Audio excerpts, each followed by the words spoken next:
Good afternoon. This is Lunchtime News. Thank you for joining us this afternoon. Well, we have so much in store for you. My name is Wambiru, and we shall be taking a look at various issues such as the farewell caravan for the late Professor George Magoha, as well as matters politics, matters security, matters education, among other issues. Our sign language interpreter is Susan Thuku. And now, to kick us off in discussing a dismal, or rather, well, we shall be taking that again, and we shall be taking a look at matters education, where parents have been urged to shun demonstrations and instead engage the leadership of learning institutions in discussing a dismal performance. KBC County Commissioner Tom Anjere decried the recent incidences of parents storming schools as a result of poor results, terming it unfortunate. Let's take a look. The county commissioner, who was speaking during a familiarization tour in Marani sub-county, KBC County, noted that invading learning institutions and barring school heads from executing their responsibilities will be viewed as a crime. Kumekuwa swala la poor performance, matokeo sio mazuri. Na ni vipi tunaweza tukaimarisha hiyo? We must be able to create time ya kuenda kwenye shule wakati mikutano zinaitishwa. Let us engage na ile utawala wa shule. Meanwhile, vulnerable children and teenage mothers who dropped out of school in KBC County have been empowered to resume learning under the European Union COVID-19 response program. According to the NGO's Chief Executive Officer, Winfrida Abuya, the beneficiaries experienced harsh economic times and suffered social stigma. The purpose of this project now is to make them return to school by giving them incentives of school uniforms, having counseling services, both the guardian, parents, and of course the schools through the Ministry of Education. We encourage all those mothers who are teenage mothers to go back to school. And the parents of those kids, let us all support those students to go back to school. Let it not be the end of the road if a child gets pregnant or has a child. The EU's sponsorship worth 2 million shillings through Daraja United Women and Youth Empowerment Organization saw the 60 learners receive school items including uniforms, shoes and bags. Jacqueline Masharia for Lunchtime News. Residents of Mafuko area in Meru town have been left homeless after a fire reduced their houses into ash. The cause of the inferno, according to the residents, is unknown. These were once houses for those residents of Mafuko area in Meru town. But a fierce fire reduced the wooden houses to ashes. Residents are blaming the narrow roads for delaying the firefighters, causing them to trek a distance to the site. Na kitu kingine ile tumeona sio mzuri, tungeokolewa sana. Hii barabara kuingia hapa imetatiza sana simamoto. Meru County na serikali ya Meru County wamejaribu but kwa sababu ya barabara, hata nyinyi mnaangalia mnaona ile ngari mahali imeaziwa ni mbali sana. Na hakuna nyumba imeokolewa. According to the residents, the cause of the fire is unknown. Kiwa kwangu nyumbani nimesikia maduru ya watu, kaona moshi mkubwa kuja, tukakuta nyumba zimeshika moto, tukajaribu kuzima, tukashindwa, tukaita wazima moto, na wazima moto hawakukawia, wamekuja haraka sana, lakini bahati mbaya ikawa hii sehemu moto ulikuwa hakukuwa na njia. Tukajaribu vile tunaweza funganisha mpira kitambo wafika hapa, manyumba nusu yote imekuwa imechomeka na vitu ya watu imechomekea. The victims are calling on to well-wishers to chip in and assist them, claiming they lost almost everything to the fire. Ndio tunaambia serikali, sababu kuna watu wengi sana wanakaa ndani hapa na wana pahali ingine. Serikali itusaidie na ya county au waweze kurudi pahali wana maisha yao. Joan Junge for Lunchtime News.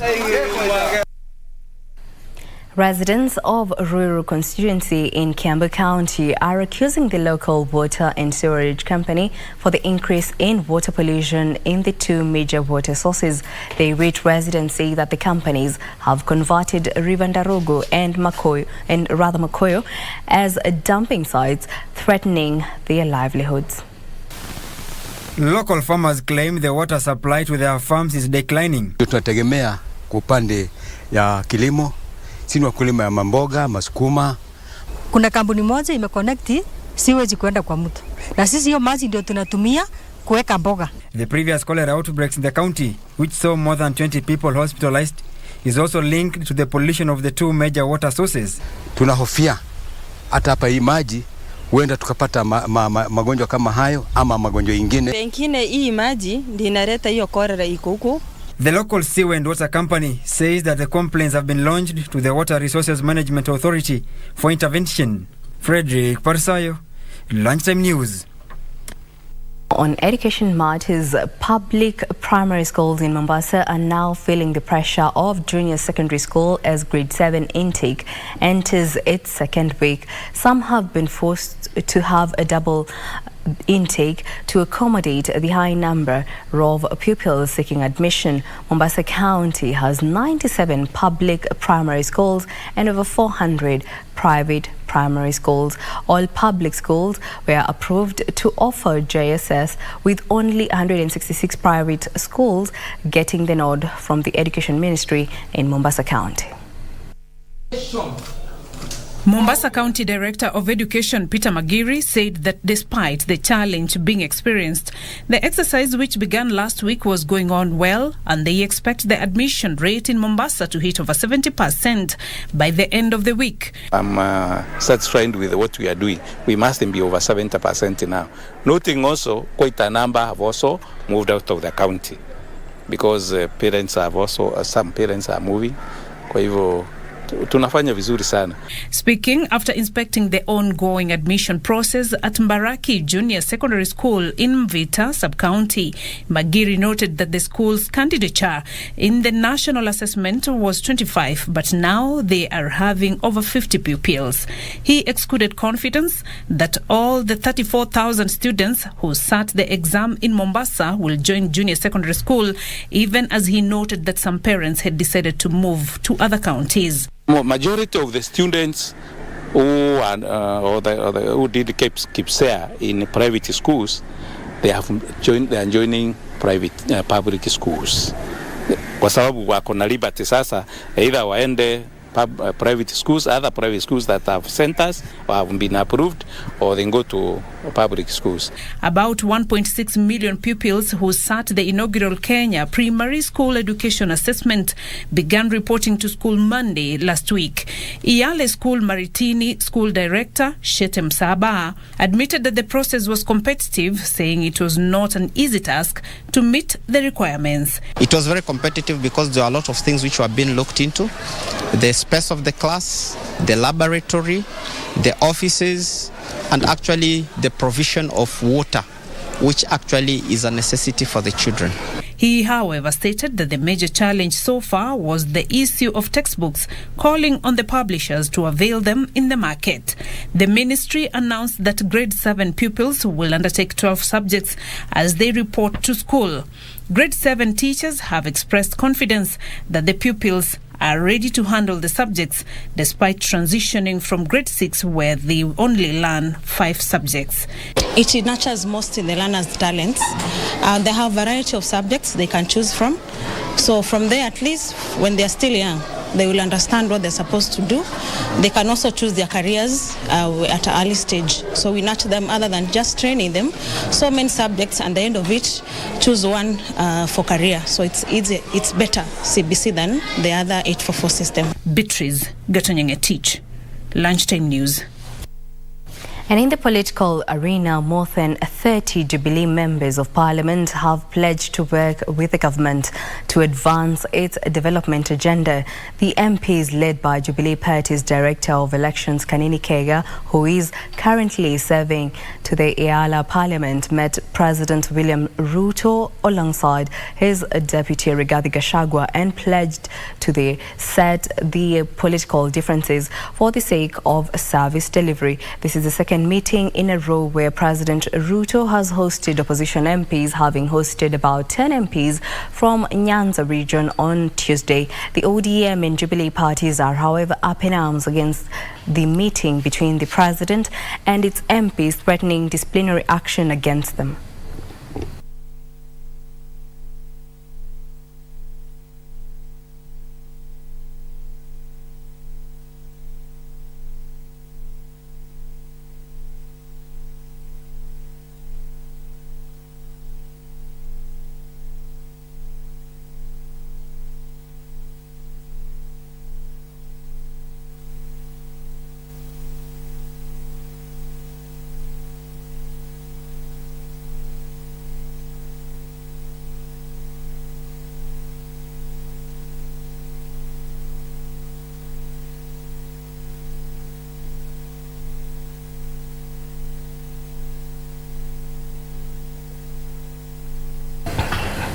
And on matters healthcare is set for a major boost in Trans Nzoia after the county benefited from a Kenya and Israel healthcare partnership deal. The partnership between the county government of Trans Nzoia and Israel is aimed at strengthening and providing accessible and affordable healthcare.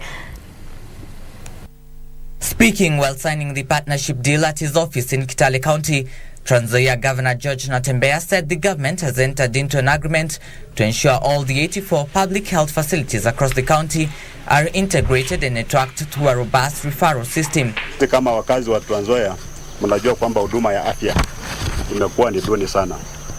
Watu wetu kupata huduma ya afya mara nyingi wanakuwa referred kule Moi Teaching and Referral Hospital kwa sababu hatujakuwa na equipment za kutosha. Vile mnajua equipment ni ghali mno, na serikali zile ambazo zimepita hazijawahi kuinvest hizo equipment ambazo zinatakikana ili watu wetu wapate huduma ya kutosha.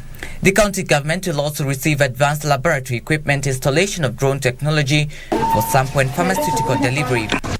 Israel ambassador to Kenya, Michael Lotem, said the county government will also benefit from exchange program on training of medical specialists to boost healthcare services. The chronic disease unit. And now across to Kisumu, where the Kenya Wildlife Service is conducting a public participation forums on the review of conservation fees. This is the second session after one held in Nairobi last week. Well, now we shall be linking up with our reporter Wycliffe Okech for more details. Wycliffe, kindly bring us to speed.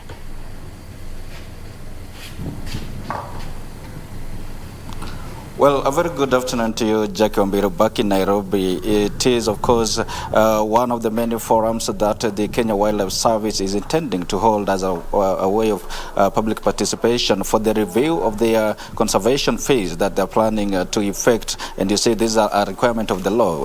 Anything that touches on review to do with these public facilities, that is a requirement by the law to have public participation done. And after the one done in Nairobi on 30th of January 2023, now this is the second, and it's just one of the many forums that the KWS is intending to hold. And with me here is Assistant Senior Director for the Western Region Conservative Unit, Director Catherine Wambani, just to talk to us about what has necessitated the review and also some of the gritty questions that I will pose to her.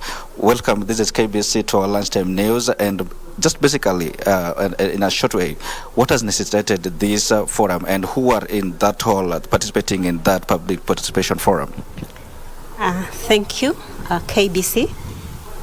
We're happy. Today we're having our second public forum regarding the conservation fees for our protected areas, our national parks, national reserves, and the sanctuaries in Kenya. The conservation fees review is facilitated by the need for us to respond to the change in seasons, the seasonality. And there's the need to make our parks, reserves, and our sanctuaries more attractive, and therefore the change in the fees that are chargeable is necessitated by that. We're also looking at reviewing the fees as a way of supporting the tourism industry, because the environment is dynamic, and there's therefore that need to respond to the dynamics of the business in the tourism industry. We also are looking at encouraging and enhancing domestic tourism, and the seasonality of the fees will then allow our visitors to be able to visit the parks throughout the year, instead of just limiting themselves. The other reason why we are reviewing the park fees is to raise the profile of our national parks, our reserves, and our sanctuaries. Our wildlife resource is prime, and its profile needs to be raised, and so this is the reason we are doing that, and therefore put the parks as a premium destination. Well, if I may just cut you short on the reasons, if you look at the western region, those are natural, the forests within the western region. We have the Impala sanctuary just done here, and also at Ruma National Park back in Homa Bay, there is a menace of the sea supply. What is actually the position of the service in regard to addressing the problem of sea supply menace, and also the issue of encroachment of wetlands? We have challenges in our parks in the Western Conservation Area. Sesefly is an issue in Ruma National Park. I know we have a wetland, Kisumu Impala. We also have a wetland, Saiwa Swamp National Park, and we have several other wetlands that are less known. Ondago as a swamp, in Homa Bay. We have Lake Simbi where the flamingos go. Our approach to the management of these challenges is partnerships, collaboration with the stakeholders, with communities. We cannot do it alone. We cannot single-handedly manage these challenges. And so we're reaching out to communities, to stakeholders in a multi-agency approach to address these challenges. That's what we're doing for now. One of the questions that was raised in that panel was how the service can partner with the schools also as a way of maximizing returns from the visits by the school-going children. Schools are key to us. In schools, we have the future. We have the present conservationists, and we have the future. Our collaboration with the schools is directly, but we also have the Wildlife Clubs of Kenya, the government agency that is charged with conservation education, and we partner with them in engaging the schools to collaborate in conservation activities. But we are also out there, through the agricultural shows in Kenya and directly with the communities to engage the schools that are beyond the Wildlife Clubs of Kenya membership. The tertiary institutions, the secondary schools, the colleges. And our aim here is to get the youth to be involved in compatible conservation activities, and also to get their attitude to support wildlife conservation in this country, because this is our present, this is our future. All right.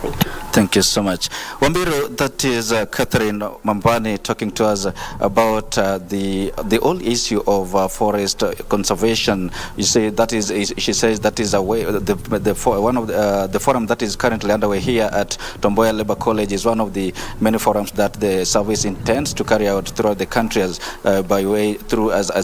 a means of public participation for the review that they're intending to effect, and that is necessitated, like you've heard from her, that is necessitated by the fact that there is need to actually promote tourism also within the country, and also to get school-going children also to participate in this whole issue of forest conservation. While this is the participation is still underway, and we'll keep monitoring all that is going on in that forum, and the details of that will come to our viewers subsequently in our coming bulletins. For now, let me just hand it back to you so that you can continue with that bulletin. Wambiru.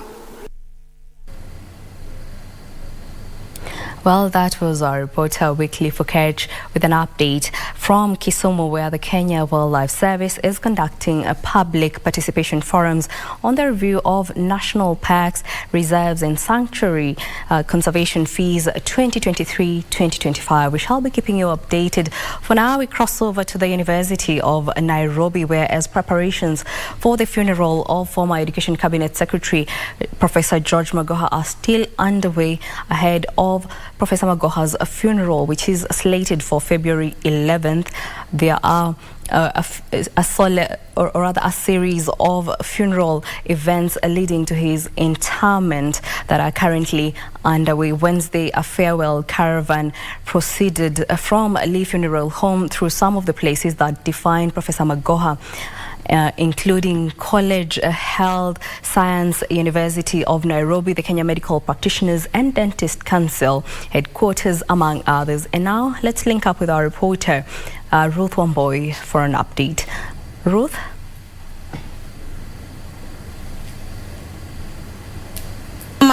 Jacqueline Wambiru, back from the studio here in the capital city of Nairobi. We are coming to you live from the University of Nairobi graduation grounds, which is one of the stops that the late Professor George Magoha's body has visited. We have been, just to bring our viewers up to speed, since morning at 9:40 a.m. we left at Lee Funeral Home, and to bring our viewers where the procession has been, from Lee Funeral Home we went to College of Sciences, then from there we went to KMPDC headquarters, which is also a very crucial docket in his life, as he was a practicing surgeon. So from there the caravan went to Mitihani House. As you know, the late professor was the chairman of NEC for close to 3 years, where he brought a lot of reforms in the education sector. From there we moved to State House Girls, and then to University now of Nairobi grounds, where the caravan right now is leaving to head to Starehe Boys Center. And to bring our viewers up to speed, we remember the late professor who was born on 2nd July 1952 in Kisumu. Now the body of the late body is leaving now from here to Starehe Boys Center. All the places that we have visited, the public has not been able to view the body, but we have been informed that at Starehe Boys Center is where the public will be able to view his body, just to pay the last respect to the late professor. For him being a timekeeper, all the places that we have visited here, time was very key. His program is 1 hour ahead. It was supposed to end at 5:30 p.m. but right now we can see we are heading to the last destination, whereby members of the public now will be able to view his body at Starehe Boys Center, where he schooled. His primary school where he attended was at St. David Livingstone here in the capital city of Nairobi. Then he went for his secondary school education at Starehe Boys Center before going for the School of Medicine at Strathmore University, and then he headed to University of Lagos, where he went to learn medicine, and that's where he got his profession go up as a neurosurgeon before heading to the Royal College in London. I'm still following the procession. I want just to get into my car and head to Starehe Boys Center, where it will be the final destination, and I'll file a detailed update for our viewers at in the evening. Back to you, Wambiru. Well, that is our reporter Ruto with an update from the University of Nairobi, where a farewell caravan that proceeded earlier on from a Leafing Roll home, and now it's at the University of Nairobi and heading to the Starehe Boys Center. This comes ahead of Education Cabinet Secretary Professor George Magoha. Funeral arrangements are still underway, and come Thursday, a requiem mass will be held at the Consolata Shrine in Westlands. For now, we shall be taking a short break. We still have more news coming up.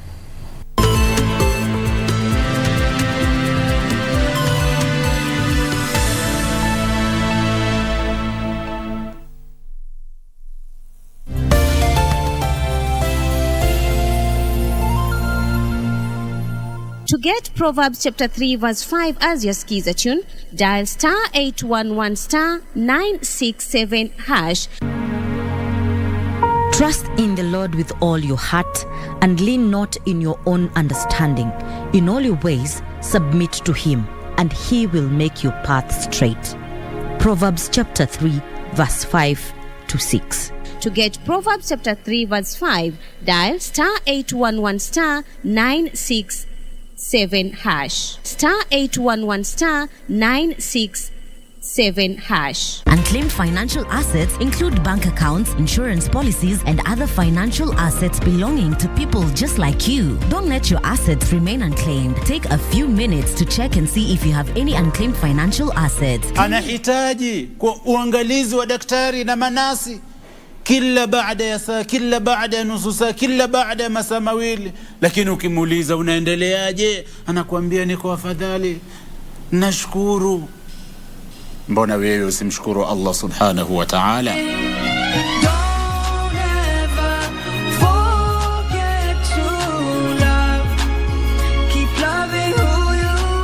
Simply visit www.ufaa.go.ke, dial star 361 hash, or visit Huduma Center near you. Labda umeomoka na ujui? The Unclaimed Financial Assets Authority. Receive, safeguard, reunite. It's the third round of the DFB Pokal, a mini Revere derby in the DFB Cup. Yusufa Mukoko! Lazier's in there and scores! This is an old-school raw-pot battle. Five-time winners against two-time finalists. Fantastic save from Gregor Kobel. The raw-pot battle, only one can go through. At KBC Channel 1, we put people at the heart of events with our captivating weekly news features. Every day, we are breaking new grounds with informative, entertaining, and inspiring human interest stories. On Mondays, 9 p.m., we have The Cabinets. Tuesday, 9 p.m., we get inside the barracks for military tales. We delve in the world of cinemas and theater each Wednesday night. For the young and industrious, make a date with us every Thursday at 9 p.m. Fridays are dedicated for my culture. On Saturdays, we go back in time for history in perspective. And on Sundays, we get to know the process of how things are done and made. KBC Channel 1 News features a whole lot of wonderful viewing experience.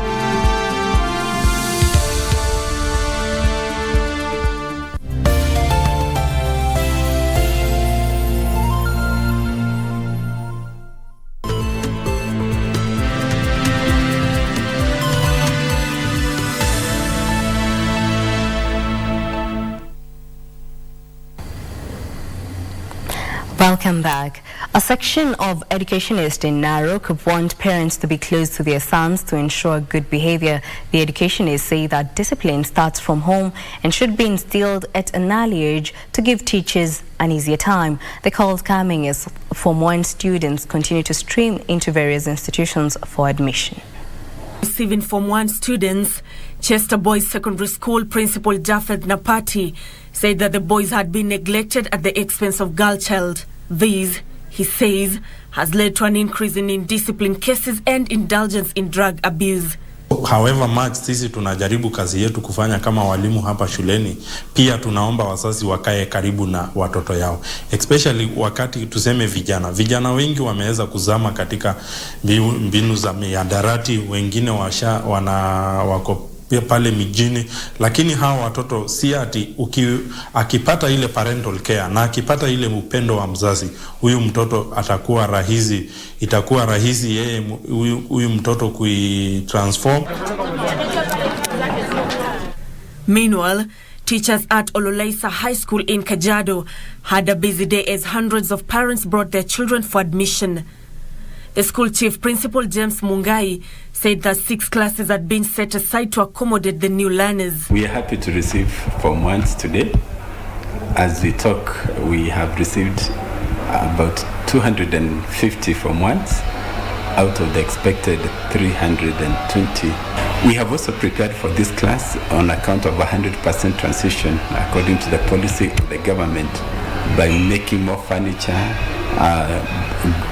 building more classes, expanding the dormitory.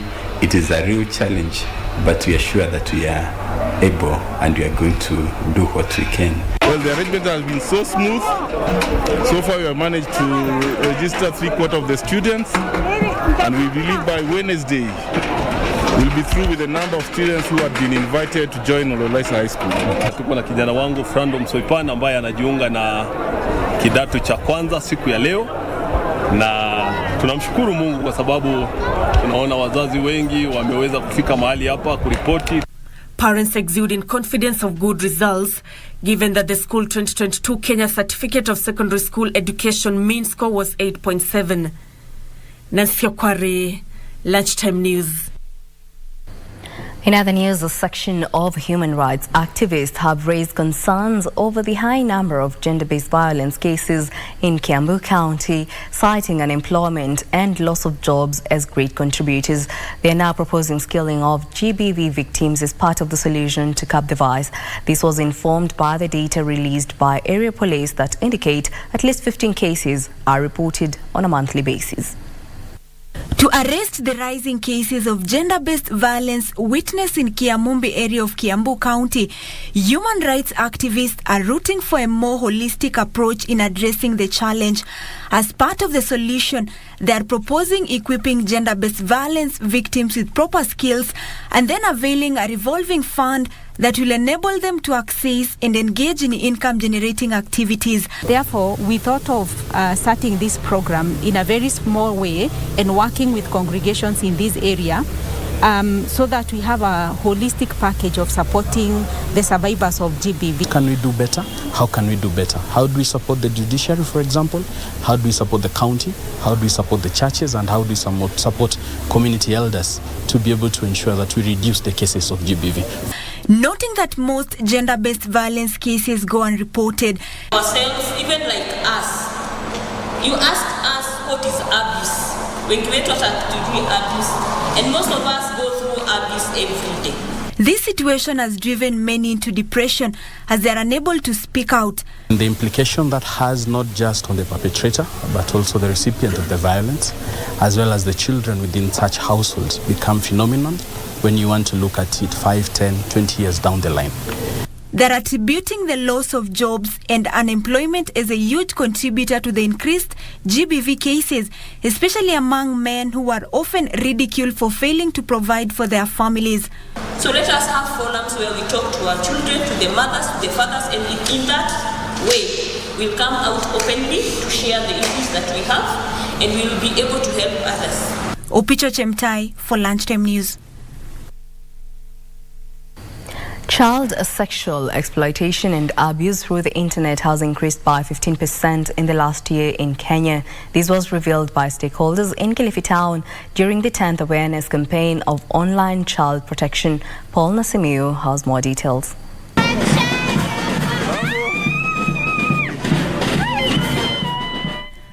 Even as efforts to contain and control self-internet use among children are heightened, Kenya has recorded 15% increase in child sexual exploitation and abuse through the internet. Speaking during the 10th awareness campaign of online child protection, the country director of Child Fund, Alice Anukur, noted that another 57% increase has been witnessed in East and Central Africa. She said there was a need to strengthen legislation that will ensure safe internet use by children.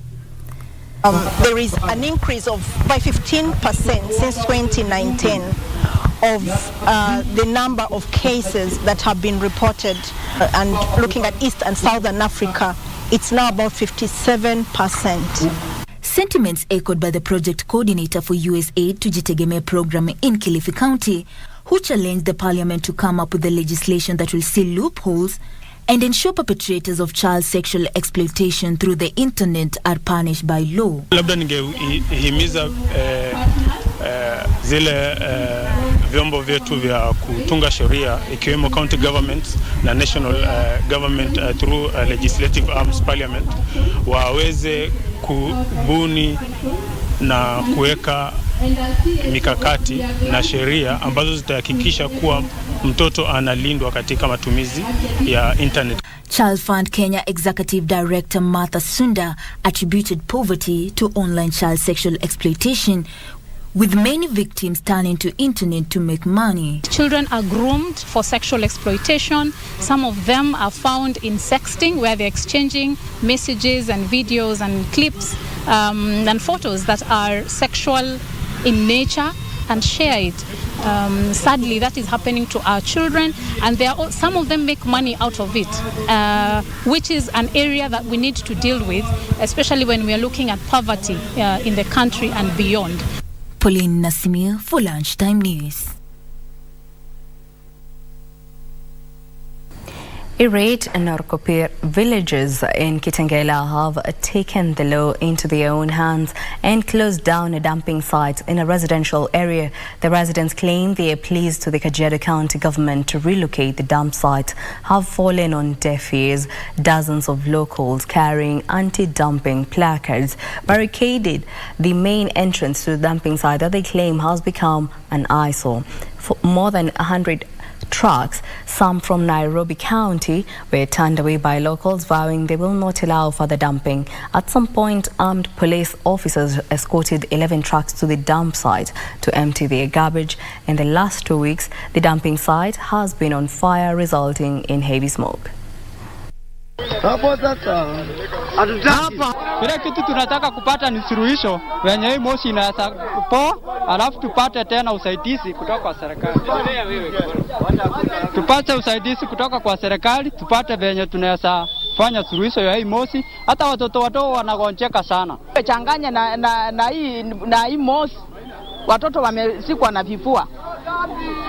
Parapara ndio hiyo vumbi inaingia mpaka kwa nyumba. Sasa tunalia hii takataka. Si watu ondola hii takataka hapa tafadhali. Hakuna hatua yoyote ambayo imechukuliwa madhubuti. Na kwa hivyo wananchi kwa jumla wameamua hawatoki hapa hadi hiyo suluhisho itakapopatikana ya hiyo takataka.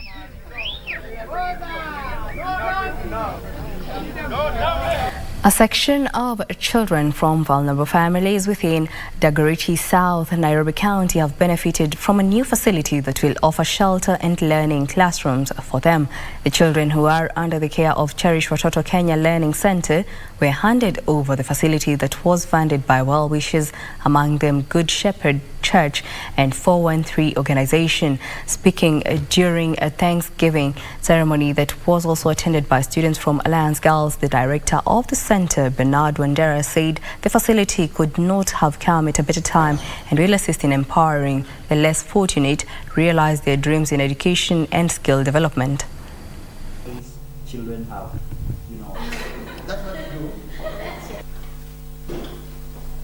one of our core values is transformation. And transformation, you need to have someone who is mentoring you. And these guys, when they're here, they are mentoring them. They get so much from them, and they are good to go. Good Shepherd has been on this journey for 18 years, and they are our beloved family. I personally sponsor a child here, and I work very closely with so many others that are privileged to sponsor a child as well. And it is life-changing for these children.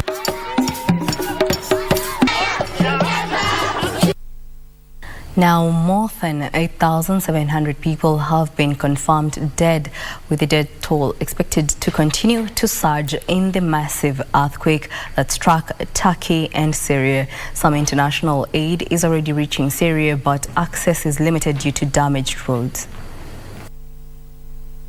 Rescuers are desperately searching for survivors in southern Turkey and northern Syria after two huge earthquakes struck on Monday. The 7.8 magnitude earthquake which struck was felt by millions of people across Turkey, Syria, Lebanon, Cyprus and Israel, as the epicenter was near the Turkish city of Gaziantep. Such efforts have continued for a second freezing cold night as time is running out for rescuers to find survivors under the rubble. The number of casualties is expected to continue climbing as rescuers search for more survivors.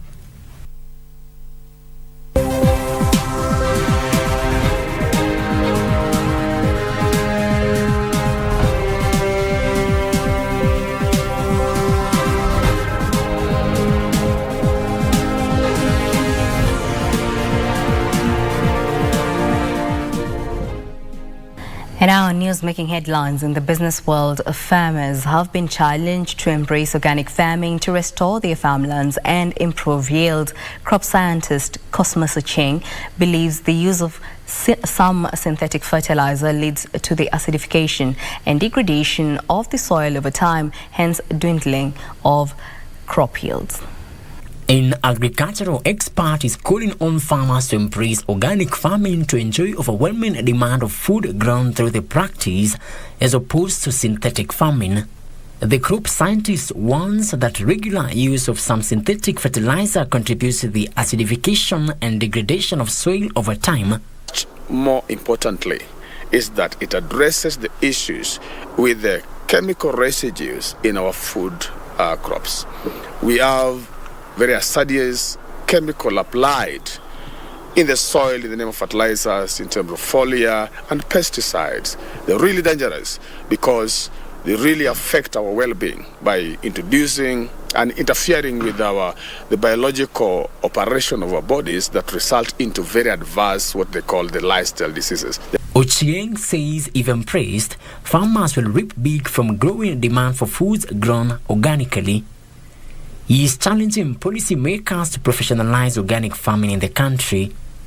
Frederick Moki for Lunchtime News.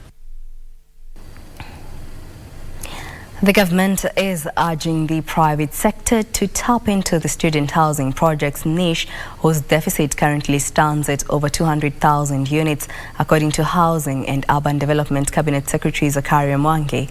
Increased private sector financing targeting various niche markets is crucial for the delivery of affordable housing agenda. According to the Ministry of Education, the current student housing deficit in Kenya is over 200,000 units, and the pricing gap between on-campus accommodation and private hostels is growing. And I urge the private sector to join hands with the government in this noble undertaking. As such, the government is calling for more private sector investment in the niche sector.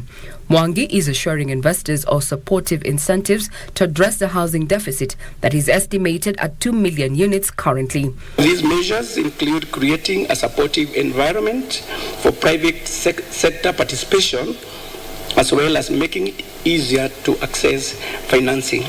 He made the remarks during an announcement of a financing deal between Acorn Holdings Limited and Absa Bank to construct student accommodation for 70,000 over the next 10 years under the Affordable Housing Program. Regina Manyara reporting for Lunchtime News. Kenya is set to receive 5 billion shillings from the World Bank for digitizing the agricultural value chain. World Bank's Rural Entrepreneurship Global Lead Parmesh Shah says the digital grant will go towards enhancing extension services and linking farmers to the markets. World Bank says it will invest $400 million in the agriculture sector in the next 5 years. The lender has earmarked 10% of the amount to finance digital startups in the agriculture sector to ensure over 4 million farmers have access to crucial information on the whole agriculture value chain. Almost an investment of 400 million, out of which 40 million would be done on data and digital. Out of that, 10% of the investment will be on data and digital. World Bank says digitizing agriculture services is crucial in strengthening the supply chain and ensuring farmers have easy access to markets, reducing post-harvest losses. Data and digital means that data about farmers who are growing producer data will be registered digitally. What production they are doing will be also put digitally. So all that data on market surplus and everything will be available. Farmers have been encouraged to incorporate ICT in their systems to enhance knowledge sharing. We are bringing more climate smart technologies of weather forecasting and all, so that people grow only that amount which they can grow. Otherwise, you have to forecast this in advance. Regional countries have been advised to create a common agriculture database to monitor the food situation in the region, a move that is touted to increase EAC intra-trade. Making knowledge about markets more liberal, more available, creating information democracy.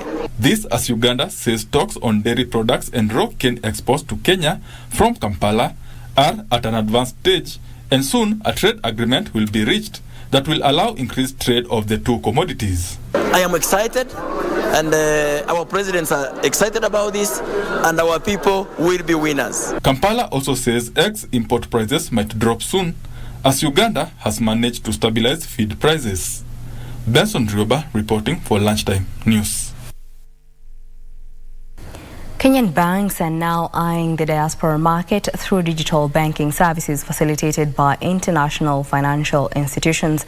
Equity Bank Kenya Managing Director Gerald Waroi says the lender is determined to leverage on technology to improve customer experience and expand their transaction reach. Equity's new partnership with Western Union will extend through 200 countries, allowing the Kenyan customers to transact cross-border payments through the application with MTCN tracking. With the enhancement that we have done, we can now be able to access Western Union through the mobile app and also the Equity Online. This service is available in 200 countries and territories, whereby our customers can be able to send or receive money using that platform. The advantages of this enhancement is customers can be able to access it 24 hours and ease of use. In other news, a multinational financial technology firm has launched a mobile platform targeting agricultural small and medium enterprises in Meru in efforts to unlock access to credit and financial services to the group. The platform seeks to address the challenge of collateral, high cost of credit, and informal business structure.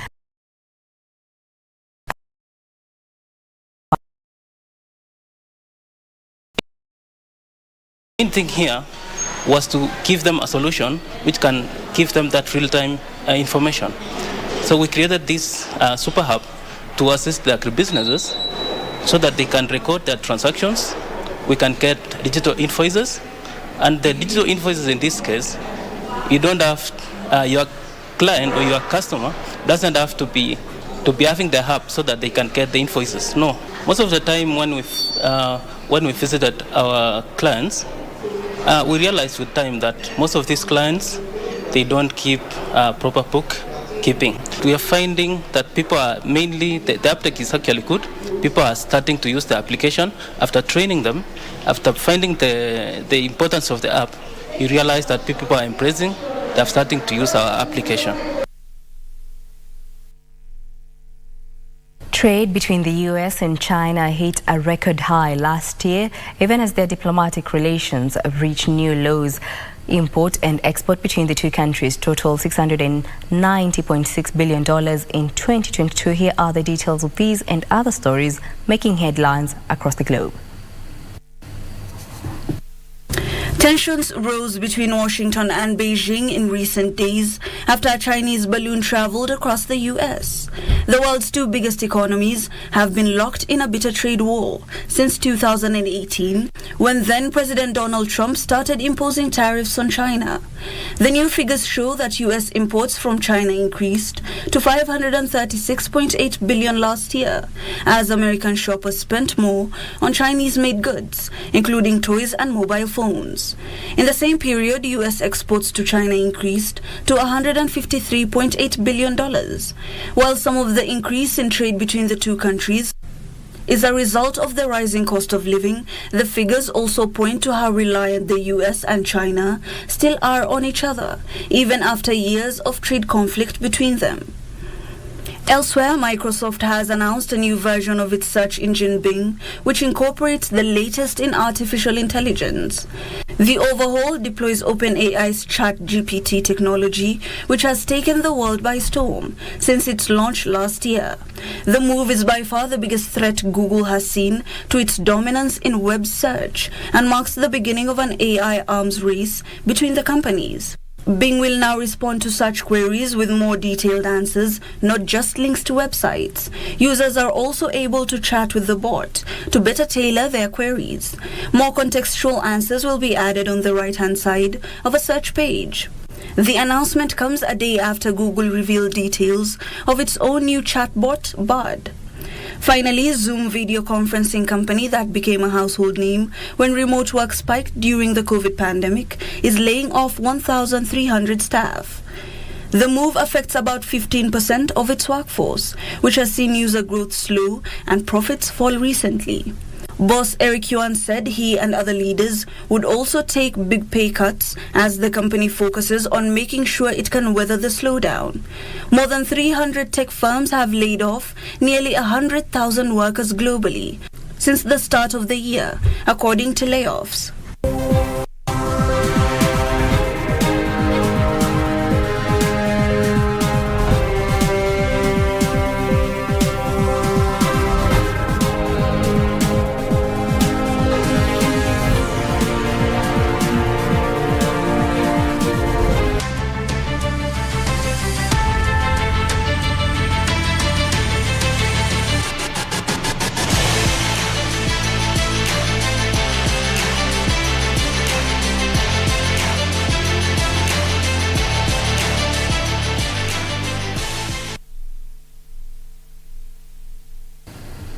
And now on news making headlines in the sports arena, Kenya Lionesses player Grace Athiambo Okulu has joined Japanese rugby side Nagato Blue Angels.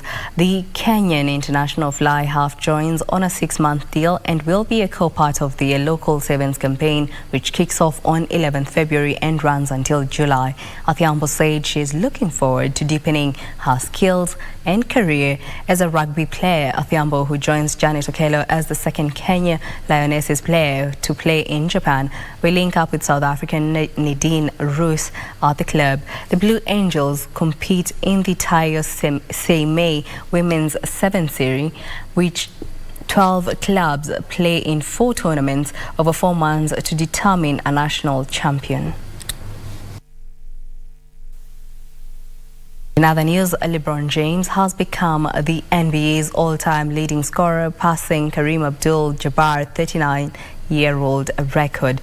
The Los Angeles Lakers star hit 38 points in a 133-130 defeat by the Oklahoma City Thunder to surpass Abdul-Jabbar's mark of 38,387. Abdul-Jabbar initially broke the scoring record in April 1984, 8 months before James was born. James, who needed 36 points to break the record, did so with a fadeaway jumper at the end of the third quarter, and he finished the match with a career total of 38,390 points. LeBron has it 15 feet away from the goal. LeBron for the record. He's got it. He's done it. LeBron James is now the all-time leading scorer Promotional, James rose both arms in celebration, while 75-year-old Abdul Jabbar, who was at the match of the Lakers at the court, stood and applauded. There was a brief break in a play for a ceremony to mark the achievement, with James taking a microphone to make a speech on court. Thank you to the Laker faithful. You guys are one of a kind. To be able to be in the presence of such a legend and great as Kareem, it means so much to me. It's very humbling. Please give a standing ovation to the captain, please. 4 times NBA champions James is playing his 20th season in the NBA, having been drafted first overall by hometown team Cleveland Cavaliers in 2003. Isaiah Joe, rush back and a lob for LeBron.